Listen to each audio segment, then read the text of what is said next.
Elvis Presley. Somebody Elvis Presley. You ain't nothing but a hound dog crying all time. You ain't nothing but a hound dog crying all time. Pasta with scallops and truffle sauce. Oh, so peaceful here. I feel like I'm in Japan and Laos at the same time. Sabaydi and greetings from Vientiane, Laos. มื้อนี้พวกเราสิพากันไปกินอาหารตอนสวยอยู่ห้านแสงลาวนิคุมนาไซอาหารในอยู่นี้อยู่หอมนี่พากันขี่ in drive ไปมื้อนี้สะดวกที่ลาวเดี๋ยวนี้นะ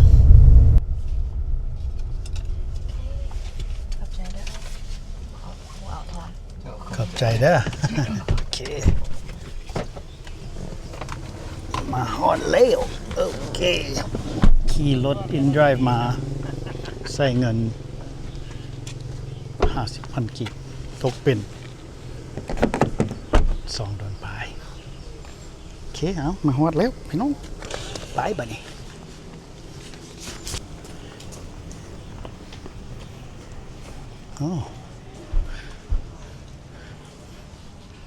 บรรยากาศห้านี่คักเคยมาเทื่อนึงแล้วเด้อปีกายนี้พี่น้องปีนี้กลับมาใหม่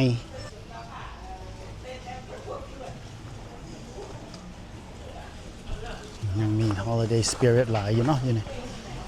โอ้สบายดี Marilyn Monroe สบายดีล่ะ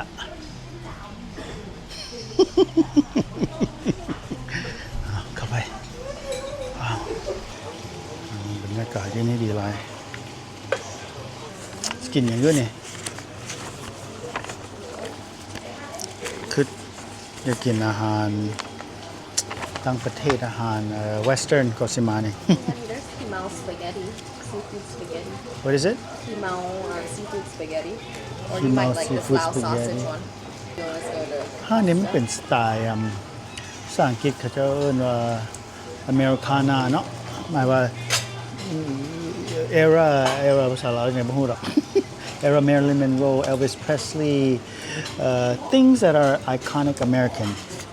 That's how I would describe it. สิกินพาสต้าบ้าง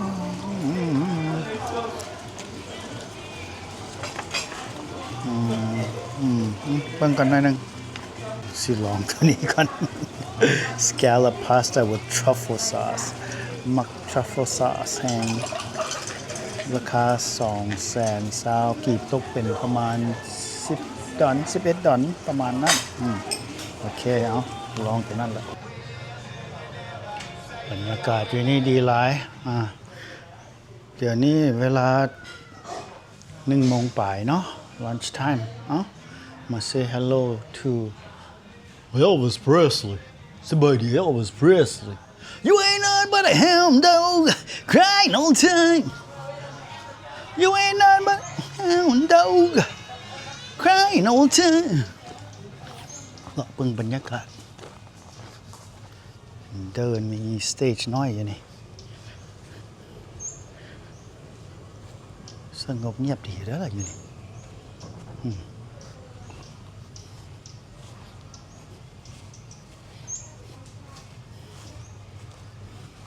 ตอนแรงทรงสิงามเนาะอยู่นี่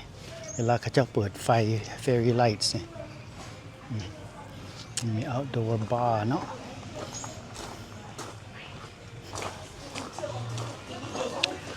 สิพาออกไปนอกกว่านึงเพราะว่า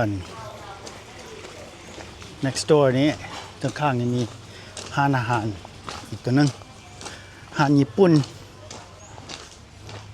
อาหาร Japanese food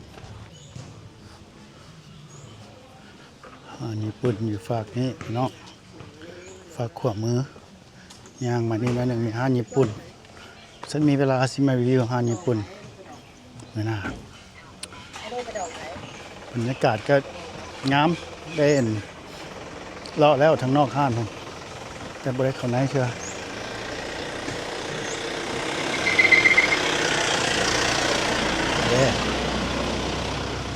อยู่นี่ เลอปะแดก Spirit of Lao Food อยู่มันแท้มี2ห้านเนาะอยู่นี่เบื้องขวานี่มันเลอปะแดกมันห้านน่ะนะอาหารลาวนี่แหละ Elevated Lao Food เนาะระดับคือว่าระดับสูงแด่เนาะเลอปะแดกแล้วมาทางนี้แม่นYakiniku Japanese restaurant มื้อหน้าสิมากินห้านี่โอ้บรรยากาศดีหลายอยู่นี่บ่นั่งอยู่ห้านก็ได้ หรือว่ามาเลาะตูบนี้ก็ได้โอเคเอากลับไปหาแมนด้าก่อนถึงเทื่ออาหารมาแล้ว Oh, so peaceful here. I feel like I'm in Japan and Laos at the same time, catching two birds with one net instead of killing two birds with one stone. French fry เป็นแซ่บแล้วเนาะAmanda เราสั่ง orange juice เพราะเราชื่อ orange juice อันนี้แซ่บเป็นแซ่บแท้ล่ะ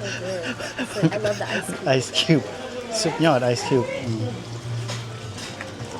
ขอบใจ Yeah, this has to be the best This has to be the best orange juice ever. I mean,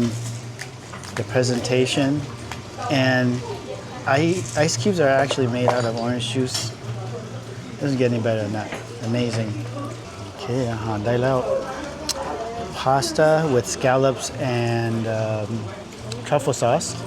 Truffle? และอันorange juice อยู่ห้านนี้หมายว่า explain หรือว่า describe บ่ได้เลยหมายว่ามันนั่นคือว่าพิเศษลึกเนาะ พรีเมียมแท้ๆเพราะว่ามะเกี้ยงสดและน้ำก้อนนี้อันเจ้าน้ำมะเกี้ยงเฮ็ดนะรสชาติมันก็ใส่น้ำก้อนมันก็บ่เปลี่ยนเนาะ